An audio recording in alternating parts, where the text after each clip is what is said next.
What's up? Welcome back to Nowstalgia. Dave here with a review of Ella McCay, the new comedy drama film from James L. Brooks starring Emma Mackey. This is the new film from James L. Brooks, which is not something we have said in 15 years. Of course, James L. Brooks, famous for co-creating The Simpsons, most famous films in terms of endearment, broadcast news, a scion, a paragon of comedy history, a legend for sure, albeit someone who has been not really producing much lately. Ella McCay is coming to us from 20th Century Studios. One might suggest that this perhaps was a favor given to him by 20th Century and Disney for everything he's done for them, namely co-creating The Simpsons. Who can say? Nonetheless, it's cool to get something new from him. He is 85 years old at the moment. Ella McCay comes across as a film they don't really make anymore. At least they don't really put these out in theaters anymore. Very traditional character comedy drama.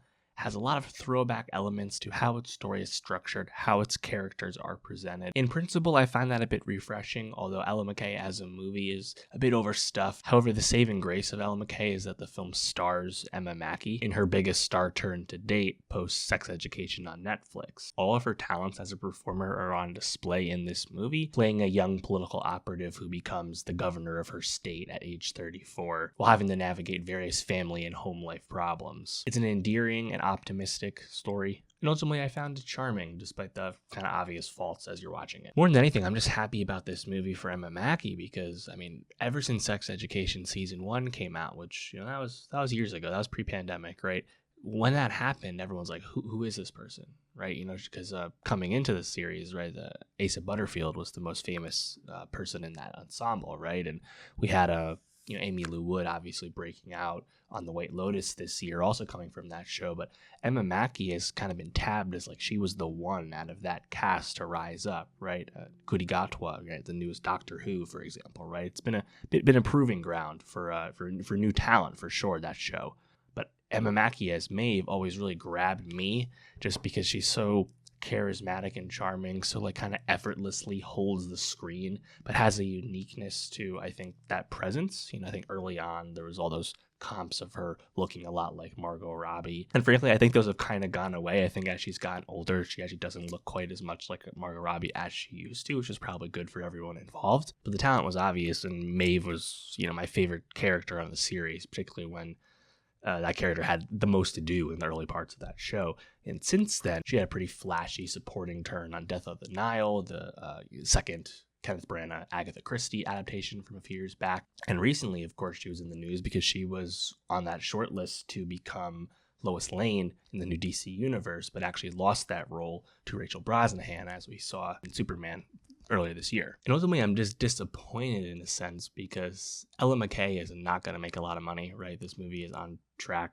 for a sub 5 million opening in a wide release here, and that in and of itself is not super surprising in terms of the type of movie this is. This type of story, the intended audience for a movie like this has been kind of subsumed by streaming, as we know. Anything comedic is pretty challenged at the box office right now. And these are not new observations, but I'm disappointed because I want Emma Mackey as the star, as the lead of something, to get more eyeballs, right? I want more people to understand why you should be excited about her as a presence and as an acting talent. And I think hopefully that people who do see this movie and see the faults in it will also see, I think, how good her performance is in this movie, because she's basically carrying the entire story. And not that she's in every scene. She is not. This is a movie that's actually pretty overstuffed with characters. And I think the effectiveness of these various supporting characters is very up and down.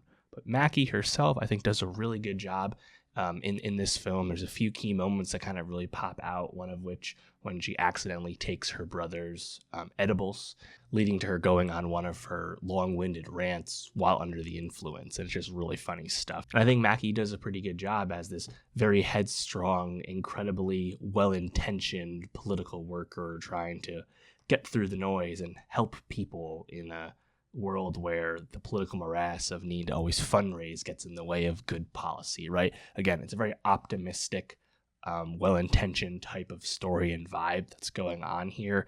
Notably, this film, to my surprise, is actually a period piece. It's set in 2008, and Ella McCay, the character, goes from being a very young 34-year-old lieutenant governor of her unnamed state to inheriting the governorship when her boss, played by Albert Brooks, accepts a job in the upcoming Obama administration. Pretty amusing and surprising to see a story set in the Great Recession. It's called out by name there. Also, conveniently, post-Trump politics, we get the line that this was when people still liked each other. There's no Twitter back then. It's feels like an artifact in a certain sense. And this film, like most Brooks works, has a front-facing narrator, and that narrator is played by Julie Kavner, aka, of course, the voice of Marge Simpson, among her other roles in her long career. This is also her first on-screen role, and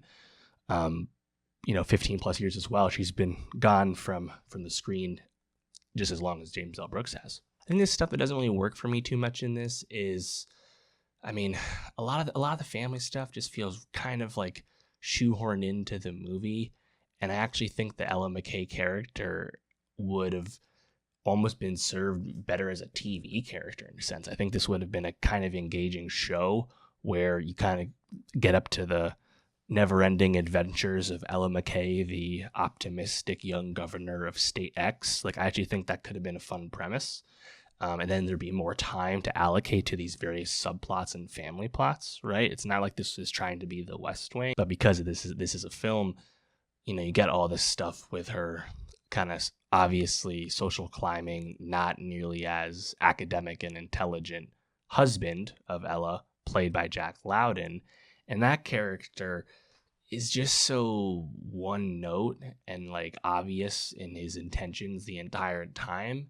And I think Mackey does pretty well playing off Lowden, and Lowden does pretty well playing this kind of, conniving shitbag. Like, all that's fine. Then there's a really great scene where they start to have real conflict in their marriage now that she's got a more high profile job and he feels left out of that / wants his piece of this new pie. And they're kind of walking and talking throughout the Capitol building.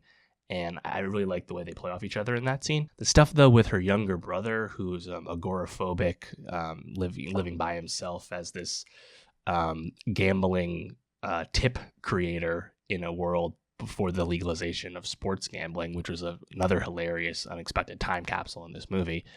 His character, all of his like struggles and his inability to communicate effectively, and him going off and having a scene with his ex-girlfriend, played by Iowa Debery, someone he hasn't talked to in a year because he changed his phone number for the fear of not receiving her texts, but not actually giving her the chance to text him back. All that stuff is really rough.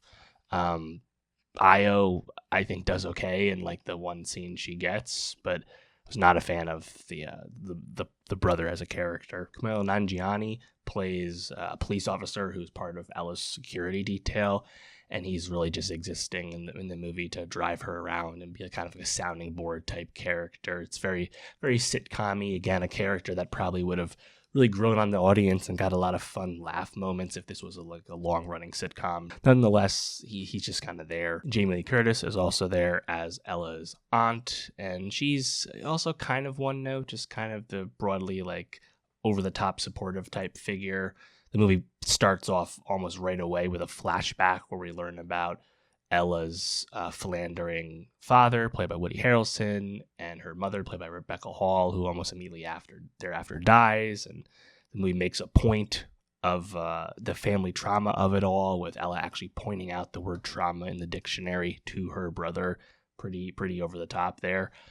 And as a result, the family stuff is really JLC for the most part. I think Woody Harrelson, when he comes back into the film, just feels so kind of besides the point as you're watching the movie. Like, I'd be so much more interested in watching Ella's headstrong, well-intentioned political policy opinions as, these long-winded meetings where she's talking about the evidence and the reasoning behind her desires for various bills, and how exhausting it can be to her staff and everyone else that works in the state government there. I wanted more of that. That was pretty great. But the movie doesn't have a lot of time for it because there's so much of this family dynamic stuff they have to get through. So yeah, Ella McCay, definitely overstuffed film for sure, but as a Emma Mackey lead vehicle film, I think it's successful. Really rooting for her to get a bigger role in something that will get watched by more people. And I probably don't have to be too worried because she was recently announced as the witch in Greta Gerwig's Netflix Narnia movie. Of course, the White Witch, the Lion, the Witch, and the Wardrobe, the titular witch. That's going to be played by Emma Mackey. And I actually think she has a chance to really crush with that. But I'm also happy that that'll get her more eyeballs. I hope that doesn't, hamstring her into a Netflix type thing. Like, I don't think she's going to be Millie Bobby Brown, where she's only successful on Netflix and not successful elsewhere. But nevertheless, I'm rooting for her. And shout out James L. Brooks for coming back into the fore here. But let me know, what'd you think of Ella McCay? What did you like most about the movie? Let me know. And for more movie reviews, subscribe. And I'll see you next time.